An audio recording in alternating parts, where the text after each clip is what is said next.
Hey, what's up? We got the review here for the July 26th patch notes, which was mostly bug fixes, but also some changes in like the way the game works and stuff like that. So we'll just go over this. There isn't going to be any kind of like good nerf, bad nerf, because there wasn't a lot of balance stuff.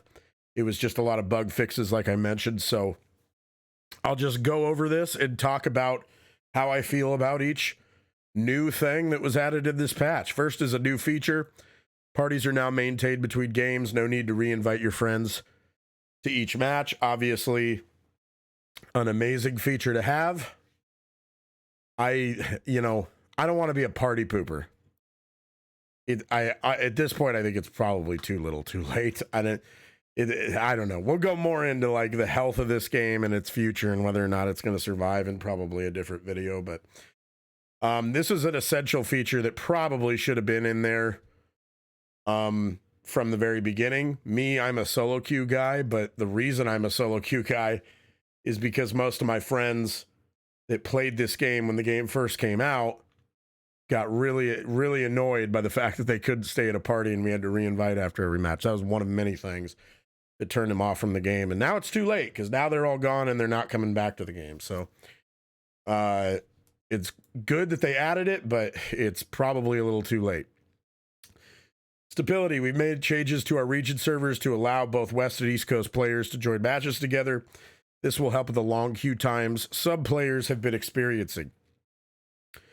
I've had a couple of days now of getting to play with this. The queue times are certainly much faster on West Coast. I turned my VPN off so I could be on West Coast, get the West Coast queues. It's nice to have faster queue times. I really like that. However, it seems as though there is now stability issues with just lag and latency in games now in general. Like now I am constantly getting, like every single game now, I'm having issues where the game like just flat out freezes for like a solid 30 seconds. And then it like kicks back in and it's really annoying. Like the game, it seems like since they combined the servers, lag is worse than ever.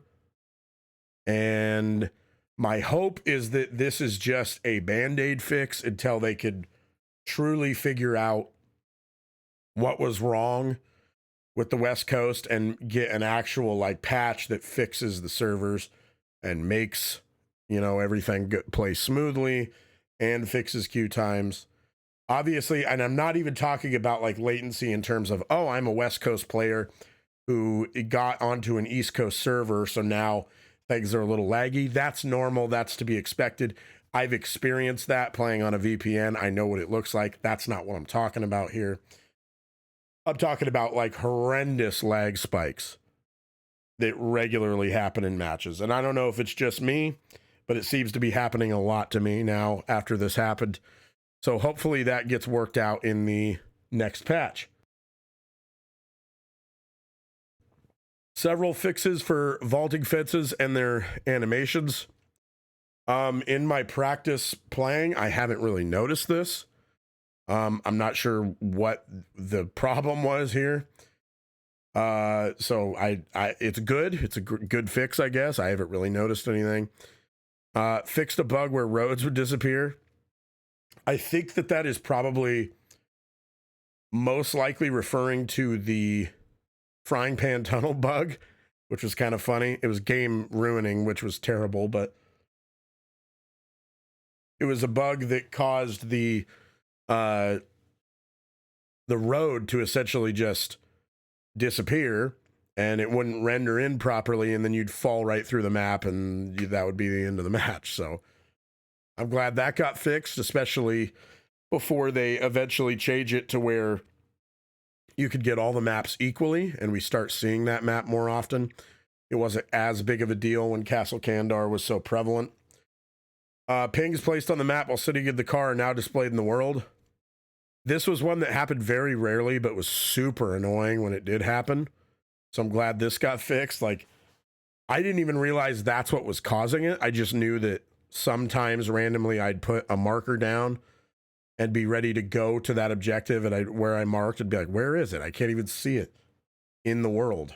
So apparently that's what was going on. So I'm certainly glad that got fixed. Fixed an issue causing a blurry, flickering visual glitch on supply crates. This also applies, I don't know if you guys have noticed this, this applies on some like parts of the environment as well. Like I noticed the little like, I don't know what you want to call it, the playground looking place that's near Dead End. It happens a lot over there. So, I mean, you know, not a huge priority. It's just kind of an annoying thing that I'm glad got fixed. The Darkna ones will now execute the correct attack animation, as well as display their UI indicator correctly for their AoE attack. Cool. I didn't even know that there was like anything in regards to UI indication for their AoE attack, but that's cool. That'll probably make it easier to dodge that attack. So in a way, that's kind of a bonus for survivors. You can dodge that, by the way, by timing your dodge perfectly. And you could time your iframes to where you just sit in the middle of the AoE. But if you time it just right, you'll avoid taking damage. Remove duplicated portal trap in Castle Kandar. Cool. Not much more to say about that. Change in the ratio of appearance of maps, 50% Castle Kandar, 25% caravans, 25% cabin. Kind of interesting that they refer to the other two maps as caravans and cabin. I didn't know that. I thought they had different names. But I'm sure there will be lots of people pleased to hear that. It seems like this community has gotten really toxic really fast for some reason. And even though we got this great new content, it seems like all I see from everybody is just crying about Castle Kandar and how much they hate it and how unbalanced it is. Survivors cry it's unbalanced and too favored toward Demon. Demons cry it's unbalanced and too favored towards survivors. Just quit crying, people. Good Lord, it's a video game. I know that I sit here and I'm giving my opinion on stuff, but God, you'd think people had their lives at stake with the way they react to some of this stuff. So I'm sure there'll be plenty of people that are happy that the rate in which they get Castle Kandar is being reduced. It still is very high. I mean, as you can see, it's a 50-50 chance of you getting Castle Kandar or not still. I mostly still get Castle Kandar, even after this change. And I'm sure most people will be looking forward to when it is lowered to 33%, so that all three have an equal chance of showing up. I, for one, have been enjoying Castle Kandar, and I'm not particularly looking forward to going back to these two maps, but, you know, having three maps in the rotation is going to be pretty fun, so I'm not going to complain about it. Demon movement will no longer stutter and have interruptions after being exercised indoors, so I believe this is that kind of game-breaking bug that we talked about the demons had to deal with, where they would move really slow indoors and then could wind up getting caught, stuck in that permanently for the rest of the match, and from that point, it's pretty much GG. So I'm glad that got fixed, because that was really annoying for demon players. Demon movement speed indoors increased from 500 to 700. This is a reversion of what they changed in the last patch. It seems like their intention with this was to stop demons from like accidentally running into walls and stuff like that when they're indoors, because it kind of feels like you're on ice skates and you're moving so fast. But demons didn't like that. It complained that it felt like it just didn't feel good to get slowed down when they entered indoors, so they changed that back, which is good. And that, I really should comment on how much I appreciate that they did this, because they did something that they thought was, going to help demon players. And demon players almost universally were like, no, we don't want that. That's a bad change. Very next patch, they revert it. So I appreciate that they're listening to the community, although sometimes I question who should be listened to and who shouldn't. Demons can no longer accumulate units indefinitely. It's kind of a bummer for me. What this is basically referring to is the Army of Darkness strat, it was called. Basically what would happen is a demon player would go to like either the dagger pages and then just keep spawning units over and over again. And then by the time the survivors got to one of those objectives, they would actually have to guess correctly or wrongly, depending on which side of the coin you're on. And then they'd run into a million units. And it was really funny, and it was a really fun, cool strategy. It wasn't particularly like strong. It was just very goofy and funny. I understand why they changed it, because I'm sure spawning all those basic units, all those elite units in one area probably caused a lot of performance issues. But I'm still kind of disappointed it got fixed, because I never got to see it. I saw it on like other people's streams, other people's videos. I never personally wound up running into it, which kind of stinks, because I think it would have been a lot of fun to eventually run into that. But I understand why it was fixed. Warlord elite units no longer have an input lock when pressing the attack and arm swipe buttons. Sure, a lot of demon players will be happy about that. Getting rid of any kind of input lock. Puppeteer will not be able to obtain infernal energy while possessing a survivor and shooting another survivor in a bleeding state while having the skill Puppet Master Invigorating Possession. If you weren't aware, this was kind of a miniature version of the original shooting down survivors exploit that lets you just keep gaining energy. This didn't give you a lot of energy, so it wasn't as good as the previous exploit, but it was still an exploit and would certainly allow you to, number one, waste all of the ammo of whoever you possessed, because you could stay in possession long enough from gaining infernal energy off of this to waste pretty much all their ammo. And number two, because how much damage you take is based on how long you're possessed for, they could do an inordinate amount of damage to you by possessing you for much longer than was intended. So I'm glad that that got fixed. Puppeteer and Necromancer basic units can no longer chain hits indefinitely. I don't know if it was necessarily like actually indefinite, but if you didn't see it, well, if you're still watching Evil Dead videos, I'm sure you did see it. The main issue was on Necro Basics.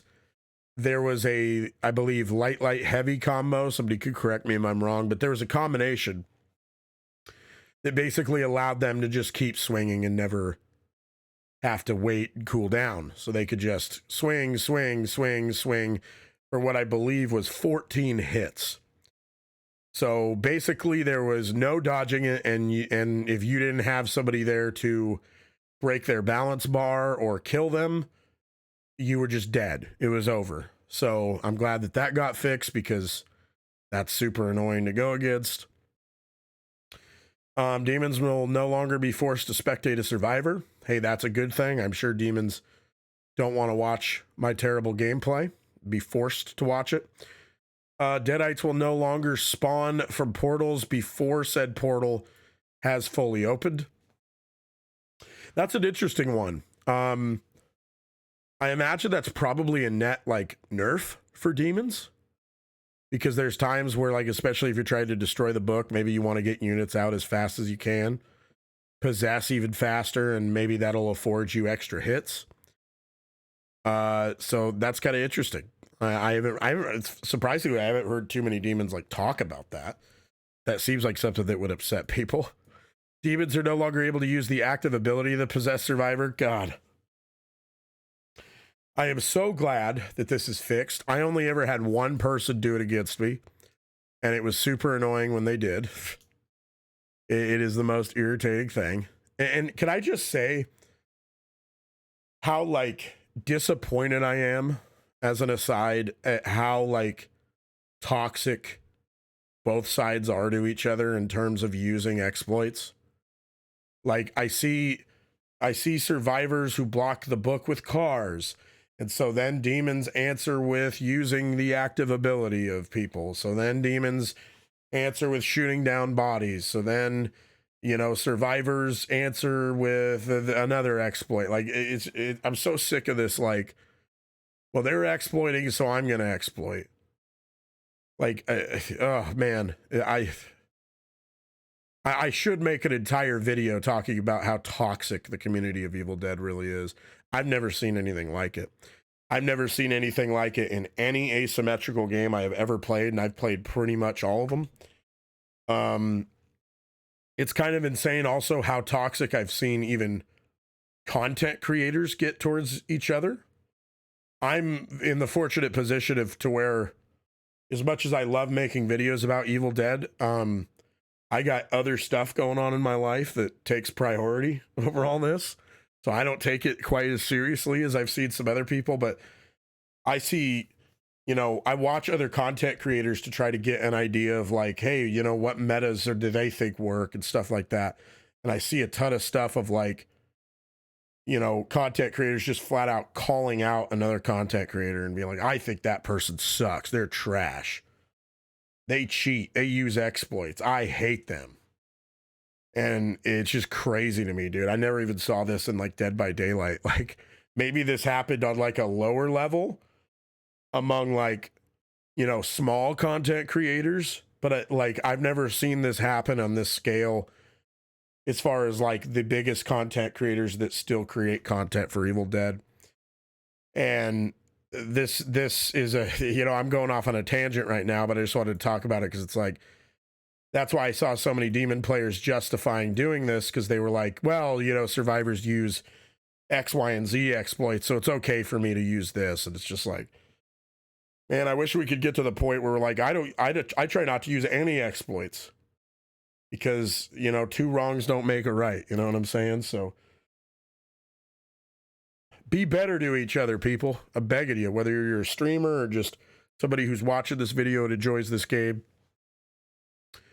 Have fun, all right? Don't take things so seriously.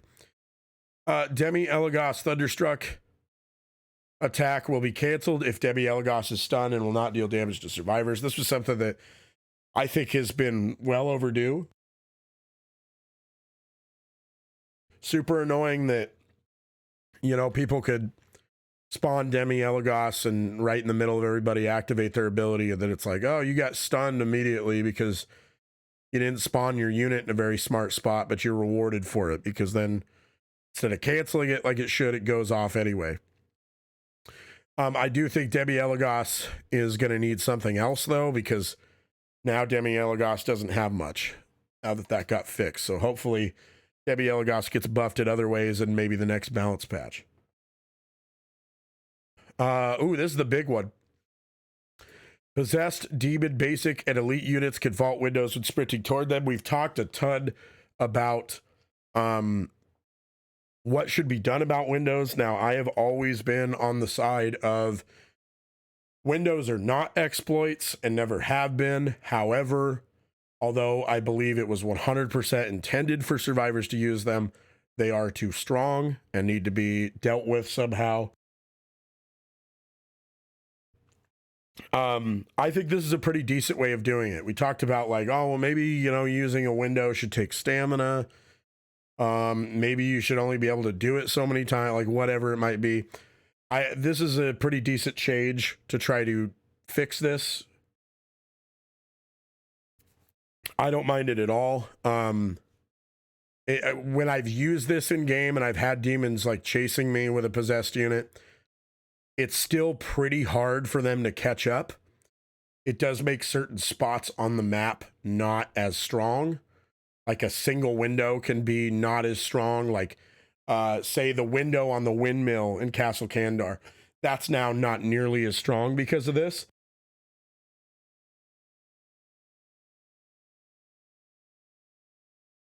Oh man, I just had a coughing fit.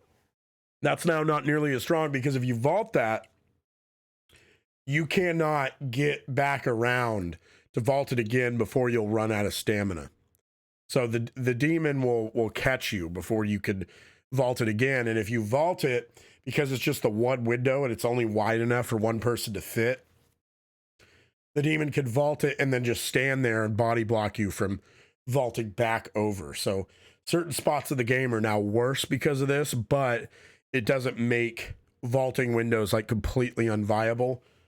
So for instance, like houses at dead end that have 2 windows that are in the same house, you can still kind of loop them over and over again and avoid the demon at least for quite a while. I don't know if you could still do it forever, but you can still avoid them quite a bit. So it's a good way to stop survivors from just doing that forever and getting to sit on an island where they just flat out can't be caught. Now, I do want to mention one thing before I move on. I'm a little concerned because although I do think windows were too strong and need to be fixed, I'm a little concerned about fixing windows and cars to the point where neither are viable strategies of getting away from the demon anymore. And I don't really know what the sweet spot is on that. But if they make it to where windows and cars are just useless for avoiding the demon, which is what I'm concerned may happen in the future, then you're going to get to the point where the only way for you to survive is to stick together as a team, which many people will probably say, like, good, that's how it should be. My concern is my solo queue brain, where that's going to make it to where solo queue is just no longer viable. You might as well take it out of the game. You might as well take the ability to queue up by yourself or with anything less than 4 people out of the game. So that's what I'm concerned about. So I will have to watch and see, because right now, one of the biggest complaints I'm still saying is, well, you know, it's good that they're you know, making vaults not as good, but we need to do something about cars. And I'm a little concerned that cars are going to be heavily nerfed in the next balance patch, and I'm concerned as to where that's going to send the game. But we'll see what happens. Survivors will no longer be forced to aim if an objective was collected while aiming. This is kind of like mildly annoying, very rarely happened, but I'm glad it's fixed. Fixed input loss after being possessed while interacting with a vehicle.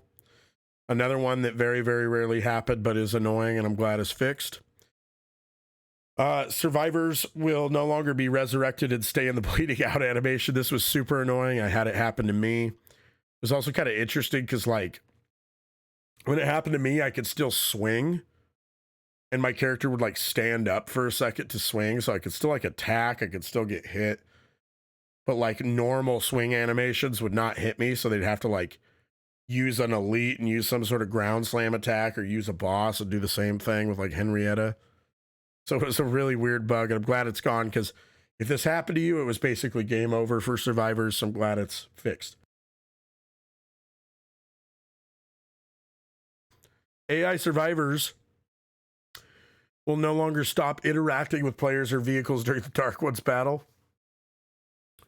I don't play with AI survivors, so the one person on Earth who plays with AI survivors was like, dude, they sent a message to Saber, and they're like, do you realize AI survivors just stop playing when they reach the Dark Ones? Hey, that's a good thing. I'm glad it got fixed for you out there, you one person who plays the AI mode. I'm happy that got fixed for you. I'm joking, by the way. I'm sure there's plenty of people who play it, but Lord Arthur Battle Prep outfit now has the correct SFX and VFX after being hit by an evil unit. That's important. We got to make sure Lord Arthur looks good when his hair is out and flowing. AI Survivor will no longer stay in bleeding out animation without status of the UI after being revived, and will be resurrected by will be able to be resurrected by collected objectives. More AI survivors, baby, just for you. Nothing more to say about that. I don't play the AI mode. Kelly Maxwell now has the correct additional melee damage value in her skill Battle Frenzy. It was previously 80, it is now 60. I had no idea it was even at 80%. Kind of surprised anyone even noticed that, because that ability kind of sucks anyway, but cool. Glad it got fixed. It should be fixed. You might as well make that 5%, because that ability sucks in my opinion. But after being resurrected by the objective, The bleeding out UI no longer stays on the HUD. That's good. That was super annoying to deal with. Video settings will no longer be saved after exiting the options menu without applying them. Cool. Ed Getley's The Collector skill icon is now displayed for all survivors. I had no idea that was a thing. But I guess it's good to have, so you let people know, hey, man, Ed Getley's in the match, pal. So look out. The cursor on the map interface moves now without stutter. Hey, good for Xbox players. I'm glad that got fixed for you. Not enough points text is no longer stuck in UI for Demon after the player adds all skill points and switches to another tab in collection. That's good. Fix the button prompt not appearing for one objective in the cabin map. So I think that was the one that was up by the, what the heck do you call it? The pond area. I had that happen to me and it sucked because we were playing against a good demon. I think they had like TTV in their name or something. I don't remember, but we had a really good team. And I found a really good gun. I think it was like a purple double barrel. And I was playing a hunter. And the objective got bugged out. So there's nothing we could do. But hey, the demon was nice enough to leave once they realized what was going on. Rather than waiting for us to leave. So hey, good for them. That was nice of them. Balance changes. The only two balance changes that we got. And this is really funny. They reduced the balance damage of Ash Glove from 40 to 20. And they reduced the balance multiplier of Heavy Fist attacks from ×3 to ×2. This one makes me laugh because I had no idea this is the thing. If you don't know, the Ash Glove, I believe, exists on Ash vs. Evil Dead Ash, Leader Ash. I think it maybe also exists on AOD Ash. Maybe. Someone will confirm that for me, I'm sure. But it does more damage than a normal bare fist does. More balance bar damage. So evidently somebody somewhere figured out that they could just go bare fist with them and put a bunch of points into balance bar damage and use heavy attacks and would just melt people's balance bars, which I never saw happen in any of my matches. But it's just funny that evidently that was like super OP, but like one person on Earth was using it, but it was so OP that enough people must have ran into it that they were filing reports and it got fixed right away. So that's kind of funny to me that the Ash Glove was that OP for like silently, like under the radar. All right, so these are the July 26, 2022 patch notes. Hey, let me know what you think about these patch notes. And if you agree or disagree with what I had to say here tonight. And also let me know what you would like to see in the upcoming, what I would assume would be the upcoming balance change patch. And what you think is really something that needs to be fixed for the next update. Maybe even a bug fix. Balance changes, bug fixes, what you think is a really glaring issue that needs to be looked at right now. Let me know what you think. Type it in the comments, like the video, subscribe, all that fun stuff. And thank you as always for watching. I really appreciate it. And I will see you in the next video.